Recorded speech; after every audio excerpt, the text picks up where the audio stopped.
کچھ دن کچھ لمحے تو روئے گا، بعد میں جب دیکھے گا معاملہ ٹھنڈا ہو گیا تو وہ کہے گا میں نے صحیح کیا تھا۔ ہمیشہ نہیں روتا، وارث ہمیشہ روتا ہے۔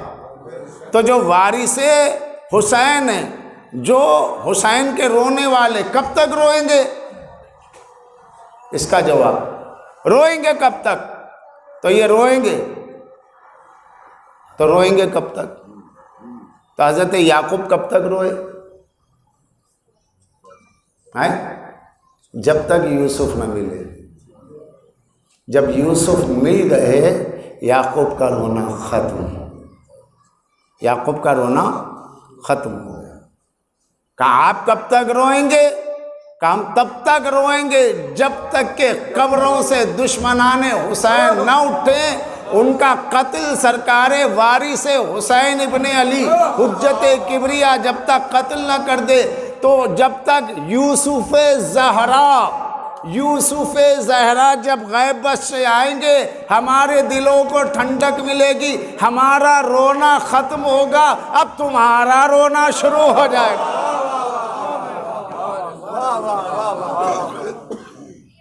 تو یہ دین اسلام ظالم اور مظلوم کو مکس کر کے لوگوں نے جس اسلام کو پیش کیا ہے، مجلس حسین اس کی نقاب کشائی کرتی ہے، اصلی دین کو بتاتی ہے۔ یہ اصلی دین ہے۔ آپ نے مارا، چلو ہم نے مارا، ہم رو رہے ہیں، پھر آپ کیا کر رہے ہیں؟ آپ نبی کا کلمہ نہیں پڑھتے، ان کے نواسے پہ نہیں روتے، خوشیاں مناؤ گے، اچھے اچھے کھانے پکاؤ گے، اچھے اچھے لباس پہنو گے۔ اور ترمذی میں کیا لکھا ہے؟ جب کربلا ہو گئی، بی بی ام سلمہ نے خواب میں کیا دیکھا؟ سر پہ امامہ نہیں ہے، سر پہ خاک ہے، کپڑے خاک میں بھرے ہوئے۔ بی بی نے پوچھا یا رسول اللہ یہ کیا علم ہے؟ کہا میرا بیٹا شہید ہو گیا۔ تو سر برہنہ پا برہنہ تھے رسول اللہ، نہ پیر میں چپل تھی، نالین مقدس نہیں تھی، سر پہ امامہ نہیں تھا، ٹوپی نہیں تھی، سر پر غبار تھا، کہا بھی یہ سر اور جسم پہ غبار کربلا ہے، میرا حسین شہید ہو گیا۔ تو شہادت کے بعد رسول اللہ کوئی حشاش بشاش کھاتے پیتے نظر نہیں آئے۔ حسین تو جنت گئے نا، شہید تو جنتی ہے، تو نواسہ جنت میں گیا، خود سردار جنت ہے، شہادت پہ رسول خوش نہیں ہوئے۔ بی بی ام سلمہ کہتی ہے میں نے خواب میں دیکھا رو رہے کہ میرا نواسہ شہید ہو گیا۔ تو یہ کس نے لکھا؟ علامہ ترمذی نے لکھا۔ تو عاشور کے دن ہم سر برہنہ پیر برہنہ جو چلتے ہیں، یہ نبی کا طریقہ ہے جو ہمیں ملا ہے، یہ وہ اسلام ہے جو بی بی ام سلمہ نے بتایا، اور رسول کا طریقہ خواب میں دیکھ کے بتایا۔ اور معصوم اور نبی کو جو خواب میں دیکھے تو وہ سچا خواب ہے۔ تو جب رسول اللہ شہادت حسین پہ خوش نظر نہیں آئے تو پھر آپ کو خوش ہونے کا حق کس نے دیا؟ خوشی کس نے منائی؟ کھانے کس نے پکوائے؟ بڑے بڑے مٹھائیاں کس نے تیار کی؟ ذائقے کس نے تیار کیے؟ شامیوں نے۔ شام میں جشن ہوا خانوادہ اہل بیت کی شہادت پر، تو یہ شامیوں کا طریقہ ہے۔ عاشور کے دن اچھے پکوان کرنا، اچھا کھانا، یہ شامیوں کا طریقہ ہے۔ ارے جس دن زہرا کا گھر لوٹا ہو اس دن آپ کے گھر میں چولہا کیسے جلتا ہے؟ کیا محبت رسول یہی ہے؟ کیا رسول اللہ کا کلمہ پڑھنے کا مطلب یہی ہوتا ہے کہ ان کا کلمہ پڑھو اور ان کی آل کو اگر شہید کر دیا گیا ہے تو اس میں دشمنوں کی خوشی میں شامل ہو؟ لوگوں کو پتہ ہی نہیں ہے وہ کیا کر رہے ہیں، جو کرتے دیکھا کر رہے ہیں۔ یہ سب بنو امیہ کی سازش ہے، جنہوں نے عاشور کو عید منا کر کے شہادت حسین کو چھپانا چاہا، اور جب جب اللہ نے موقع دیا حسینی سڑکوں پر آئے، بم گرائے گئے، ہزاروں لوگ مرتے گئے، قتل ہوتے گئے، نہ آزاداری رکی نہ عاشور رکے، تاکہ عاشور اپنی جگہ عاشور رہے۔ اور جب لوگ دیکھ کے کہیں ارے عاشور تو خوشی کا دن ہے، تو ہم غم منا کے کہتے ہیں کہ دیکھو اللہ نے ہمارے ذریعے سے حقیقی اسلام کو پہچنوایا ہے، وہ فرش ازا کا اسلام ہے۔ حسینیت زندہ باد، حسینیت زندہ باد۔ تو کب تک روئیں گے اس کا بھی جواب ہے، کیوں رو رہے ہیں اس کا بھی جواب ہے۔ کیوں رو رہے ہیں؟ ہمیں محبت ہے۔ ارے تو ان کا بدلہ لے لیا گیا، بدلہ لے لیا جائے، آپ کا جوان بیٹا قتل ہو گیا اور مارنے والے کو کسی نے مار دیا، تو کیا بیٹے کی یاد دل سے چلی جائے گی؟ دل ٹھنڈا ہو گیا، میرے بیٹے کا قاتل مارا گیا، اب میں کبھی نہیں روں گا؟ جب یاد آئے گی روئیں گے، کیونکہ جو گھر والا ہوتا ہے اسے درد ہوتا ہے۔ اہل بیت کیا ہے؟ ہم اہل بیت کے ماننے والے، ہم رسول اللہ کے گھر کا ماتم کر رہے ہیں، اپنے باپ کا ماتم نہیں کر رہے ہیں، اپنے دادا کا ماتم نہیں کر رہے ہیں، ہم اپنے خاندان کی میتوں کا ماتم نہیں کر رہے ہیں۔ یہ تو جس کا کلمہ پڑھتے ہیں ان کے گھر کے غم کی بات ہے۔ اگر تم واقعی کلمہ پڑھتے ہو تو ہماری صف میں آ جاؤ۔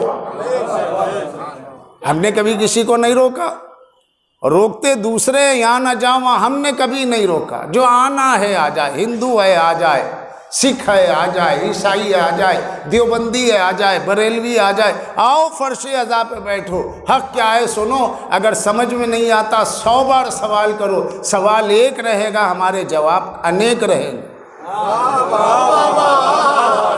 صلوات پڑھ دے محمد والے۔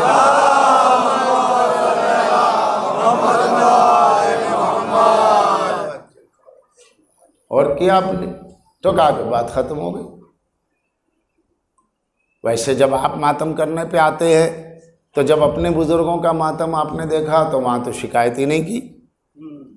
تیسرے صاحب کا جب قتل ہوا، ان کی کٹی ہوئی انگلی، خون بھرا کرتا شام میں بھیجا گیا تو سارے شام میں ماتم ہوا۔ علامہ معین الدین ندوی جو یہیں کے ہیں، ان کی کتاب ہے تاریخ خلفائے راشدین، سیرت خلفائے راشدین، اسی میں ہے کہ عالم یہ تھا کہ کٹی ہوئی انگلی گئی اور خون بھرا کرتا گیا، ممبر پہ دمشق کی جامع مسجد کے ممبر پہ دکھایا گیا، رکھا گیا، اور ہزاروں شامی جو ہے ماتم کر رہے تھے، زاروں قطار رو رہے تھے اور سینہ کو بھی کر رہے تھے۔ اس وقت کسی نے نہیں کہا یہ بدعت ہے، یہ حرام ہے، یہ جائز نہیں ہے۔ وہ ایک سیاسی لہر تھی، علی کے خلاف شامیوں کو اکسا کر کے میدان میں لانا، اور اس کے بعد رونا دھونا ختم ہو گیا، کیونکہ جہاں پولیٹکس کے لیے رویا جاتا ہے وہ رونا بھی ختم ہو جاتا ہے، یا عبادت کے طور پہ رویا جاتا ہے، اور یہ صبح قیامت تک باقی رہے گا۔ تاریخ پڑھو، کتابیں پڑھو، چھوٹی ہوں بڑی ہوں، آپ کو پتہ تو چلے۔ اپنے گھر کا ماتم تو خوب ہے، لیکن رسول اللہ کے گھر کا ماتم نہیں۔ حضور پہ ماتم کس نے کیا؟ آپ جس کو مانتے انہوں نے کیا۔ سب سے زیادہ رسول اللہ کے قریب کون تھے جن کی حدیثیں رائج ہوئی؟ ام المومنین۔ ہاں تو پھر ام المومنین نے کیا ہے۔ ہندوستان کا فرسٹ محدث شیخ عبداللہ محدث دہلوی لکھ رہا ہے، ادھر علامہ مسند احمد ابن حنبل میں لکھ رہا ہے احمد ابن حنبل، ادھر سیرت ابن ہشام، رسول اللہ کی فرسٹ سیرت کی ورلڈ میں فرسٹ بک ہے، اس میں لکھا جا رہا ہے جیسے رسول اللہ کا انتقال ہوا، بی بی نے سر زمین پر رکھا، ایک بالا پہ رکھا، تکیے پر رکھا، کھڑے ہو گئی اور منہ پیٹنے لگی اور چیخ چیخ کے رونے لگی۔ تو یہ ماتم نہیں تو کیا ہے؟ ماں کو مانتے ہو تو ماں کے فرما بردار بچے وہی ہوتے ہیں جو اماں کے طریقے پہ چلے۔ تو اماں نے ماتم کیا ہے، بیٹے بدعت کہہ رہے، وہاں گال پیٹے گئے، چہرہ پہ مارا گیا، تماچے خود لگائے کہ ہائے رسول چلے گئے، ہائے رسول دنیا سے چلے گئے۔ تو اب وہاں کوئی فتویٰ ہی نہیں دیتا کہ بی بی کا یہ عمل غلط تھا، کہا نہیں، بی بی ہی سے تو دین اسلام ہے، تو کم سے کم اس دین اسلام پہ بھی چلو گے نا جو اماں سے لیا ہوا ہے، تو وہاں بھی ماتم ملے گا۔ صرف حسین کے ماتم سے کیا بغض ہے کہ کسی کا ماتم کیا جائے، کسی کو اختلاف نہیں، حسین کا ماتم ہو تو سب جمع ہو گئے، بدعت ہے بدعت ہے بدعت ہے۔ اس کا مطلب یہ ہوا حسین کے مقابل میں جو لشکر آیا تھا وہ نسل پھیلی ہوئی ہے جو کسی کے بھی ماتم کو کہیں پہ بولنے والی نہیں ہے، مگر حسین کے ماتم کے خلاف ضرور بولے، ورنہ ضرورت کیا ہے؟ مرثیہ ہے، مرثیے کیا آج کے ہیں؟ کیا رسول اللہ کا مرثیہ نہیں کہا گیا؟ کیا بی بی صفیہ بنت عبد المطلب نے نہیں کہا؟ کیا شہزادی کونین کا مرثیہ نہیں ہے؟ مرثیہ کس کا نہیں ہے مجھے بتائیں۔ دوسرے صاحب قتل ہو گئے، ان کا مرثیہ ہے، تیسرے صاحب قتل ہو گئے اور صحابہ نے مرثیے لکھے۔ آپ کو سمجھ میں نہیں آتا؟ اب آپ کہہ رہے مرثیے حسین جلا دو، تو جن صحابہ نے خلفاء کے جو قتل ہو گئے ان کے مرثیے لکھے تو کیا وہ جلانے کا حکم آپ نے دیا؟ صرف مرثیے حسین پہ کیوں اتنا بغض ہے؟ یہ بغض بتا رہا ہے، یہ قلم بتا رہا ہے، یہ زبان بتا رہی ہے کہ خون بنو امیہ کا ہے۔ تو جب بنو امیہ کا خون ہے تو آپ کریں۔ کیا ہو رہا ہے؟ اذان ہو رہی ہے۔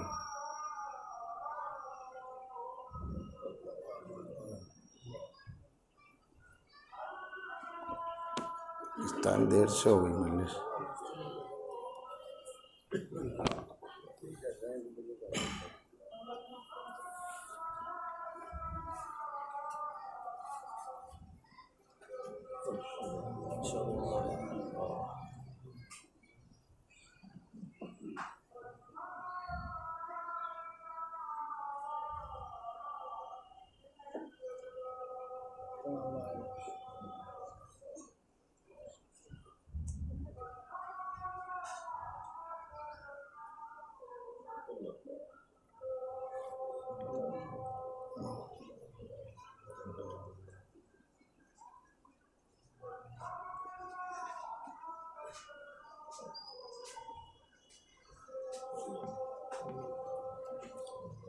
صلی اللہ محمد رسول۔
اللہ اکبر۔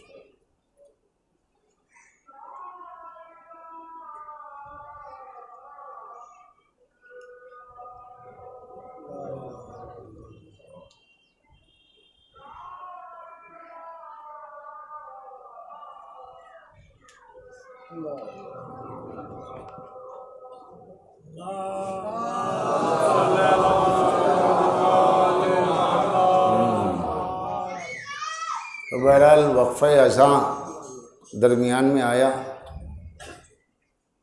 اور سید سجاد کے خطبے کو روکنے کے لیے جب اذان بلند ہوئی، اور آج بھی شام کے دربار میں جو جامع مسجد اموی ہے کئی اذانیں ایک وقت میں کئی اذانیں ہوئی، اور آج بھی ہوتی یادگار کے طور پر، تو پوری اذان نہیں ہوئی، اشہد ان محمد الرسول اللہ جیسے ہی ختم کیا سید سجاد نے اشارہ کیا، یہ بتاؤ یہ جو نام لیا گیا ہے یہ تیرے نانا تھے کہ میرے نانا، تیرے جد ہیں کہ میرے جد ہیں؟ مولا نے خطبہ روکا،